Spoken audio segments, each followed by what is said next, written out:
બગસરા તાલુકાના જેઠિયાવદર તેમજ જામકા સિલાણા હોલરિયા ગામને જોડતો રોડ 2 વર્ષમાં જ બિસ્માર બન્યો છે। અમરેલી જિલ્લાના બગસરા તાલુકાના 4 ગામો જેઠિયાવદર, જામકા, સિલાણા અને હોલરિયાને જોડતો સીસી તેમજ ડામર રોડ માત્ર 2 વર્ષ અગાઉ જ બનાવવામાં આવ્યો હતો, છતાં આજે આ રોડની હાલત અત્યંત બિસ્માર બની ગઈ છે।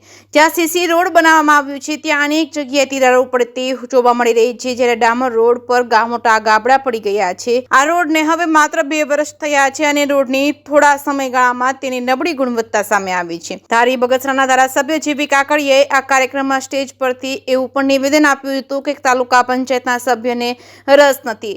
રસ ક્યાંથી હોય? ગ્રામ પંચાયતના સભ્યોને જ ઘી કેળા હોય તો શું આ નબળી કામગીરી પાછળ પણ ધારી બગસરાના નેતાઓને ઘી કેળા મળ્યા હશે? સ્થાનિક લોકોએ આ અંગે ગંભીર પ્રશ્નો ઉભા કર્યા છે। લોકોના સ્પષ્ટ આક્ષેપ છે કે આવા નબળા માર્ગ નિર્માણ પાછળ કોન્ટ્રાક્ટર દ્વારા કરવામાં આવેલી બેદરકારી જવાબદાર છે અને આવા કામ ત્યારે જ શક્ય બને છે જ્યારે તંત્ર અને કોન્ટ્રાક્ટર વચ્ચે મિલીભગત હોય, જ્યારે અધિકારીઓ દ્વારા એજન્સીને નોટિસ આપવામાં આવે છે, તેમ છતાં કોન્ટ્રાક્ટરના પેટનું પાણી પણ નથી હલતું, કેમ કે એજન્સીઓ દ્વારા તંત્રના નિયમોને ગોળીને પી જાય છે। શું આની પાછળ અધિકારીઓનો જ હાથ છે? જો અધિકારીઓ એજન્સી સામે કડક વલણ દાખવે તો આ રોડ તાત્કાલિક રિપેર થાય અને બીજી વાર આવા નબળા કામ બંધ થઈ શકે છે। હવે મહત્વનો પ્રશ્ન એ છે કે લોકોના ટેક્સના પૈસે બનેલા રોડ પર થયેલી નબળી કામગીરી સામે તંત્ર શું કાર્યવાહી કરે છે? શું જવાબદાર એજન્સીને બ્લેકલિસ્ટ કરવામાં આવશે કે નહીં? આ મામલે તંત્ર હવે માત્ર નિરીક્ષક જ નહીં રહે તેવી લોકોમાં અપેક્ષા છે।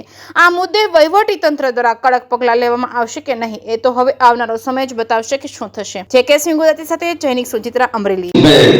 કે તાલુકા પંચાયતના સભ્ય છે ને રસ નથી, કારણ કે રસ ક્યાંથી હોય? ગ્રામ પંચાયતના સરપંચ હોય ને ઘી કેળા હોય એટલે રસ નથી। અતુલભાઈ કેસ કર્યા કે તાલુકા પંચાયતના સભ્ય છે ને રસ નથી, કારણ કે રસ ક્યાંથી હોય? ગ્રામ પંચાયતના સરપંચ હોય ને ઘી કેળા હોય એટલે રસ નથી। અતુલભાઈ કેસ કર્યા।